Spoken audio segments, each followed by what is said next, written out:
Hi. I'm making a video for the first time in a while, where it's just a speed draw and I'm talking over it. I'm currently in my not speed drawing, I'm currently in my painting era, I guess. And by painting era, I just mean I did a bunch of painted digital portraits in the last couple days, and I feel pretty good about them.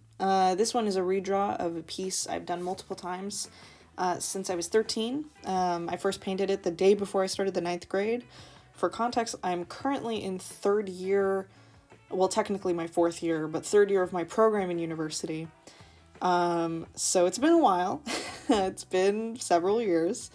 Yeah, I first painted this in 2014, but this one was done yesterday. And I really, really liked how it came out, and that kind of invigorated me to just, keep going. It's a very simple character, very peachy, very pink. Yeah, and then this is the final. You get to look at it for a couple seconds, way too long, but I already started recording and I'm not going to go back and edit the other 4 images to be shorter, so we all get a good second to look at them. This one is a drawing of Nico di Angelo, and one fun thing that's happened to Nico di Angelo over the years that I've been drawing him is that he looks more and more like my little brother as I get older. I think one of the most fascinating things is, you go from being younger than a character, then the same age as that character, and then older than that character. And every time I come back to these, tween age or, young teenage characters, I always feel this very, strange, emotional connection to them where I'm just like, I just want the best for them. Oh, wow, that's my phone. Anyway.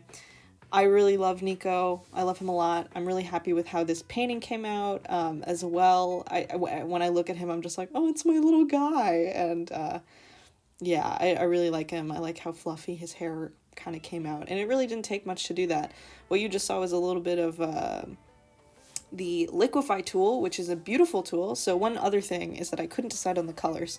So this is version A, which is probably closer to how I was working. And then this is version B, which I think looks sick as fuck and also fits Nico well, in my opinion. I like the cyans, I like the magentas. It's good. This one is another redraw. So these first 3 are actually all redraws of old pieces from about 2015. Or the first one was 2014, but the Nico one and this one are both redraws of pieces from 2014.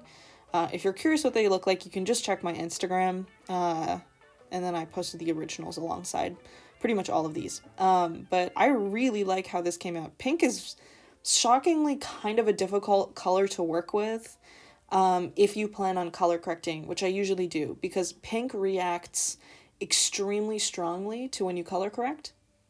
So what I've done for all of these is that I've sketched it out. I've done a base layer in what I kind of want to be the undertone color, and then I do very, very light flats, and then I just paint and keep all the dynamics from what I was doing. And yeah, I'm pretty pleased with how this one came out, especially because color correcting against the pink is so hard. So that's where color balance kind of comes in as a very good color correction tool instead of other stuff like hue saturation.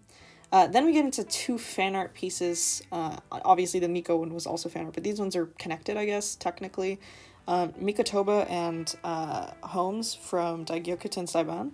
I don't know, my YouTube channel isn't really popping with Ace Attorney content. I think I've done 2 or 3 animatics, but I'm not as active on here anymore. So, if you happen to see this, and I've posted this on Instagram, but if it's on YouTube, then you don't know. So I fucking love this game. It's great. Mikotoba's my dad. I love him.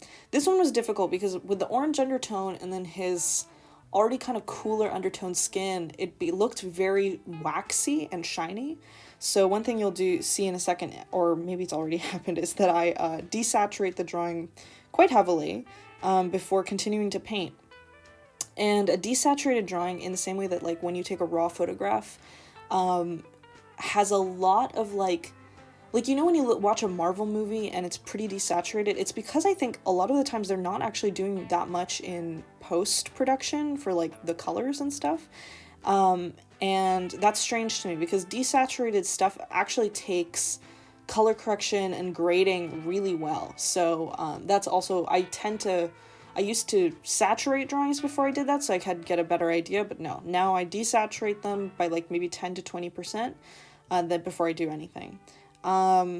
This one is Holmes. So the last one, if you saw at the end, started to go a bit green at the end, and that was on purpose because Holmes and Iris are both quite pink characters, and I like how they look next to each other if they're pink and green, so that was on purpose. I did want that to be a thing. But yeah, I love this dude. He is crazy. I have a picture of him pinned on my wall because I'm obsessed with him, and his theme is really, really good.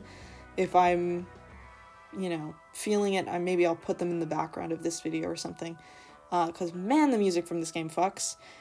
This one is pretty straightforward. Again, I'm not really talking about the painting process because I feel like it's just like I like to carve out the planes of the face. I mostly use like a round shaped brush for all the flats, and then the minute I start painting, I switch to a triangle shaped brush. One thing I didn't like as much is how his hair came out. He's got pretty fluffy hair, but it's a bit hard to tell how to make it look. He's got pretty unruly hair. Anyway, I love him, and thanks for watching. That's kind of it.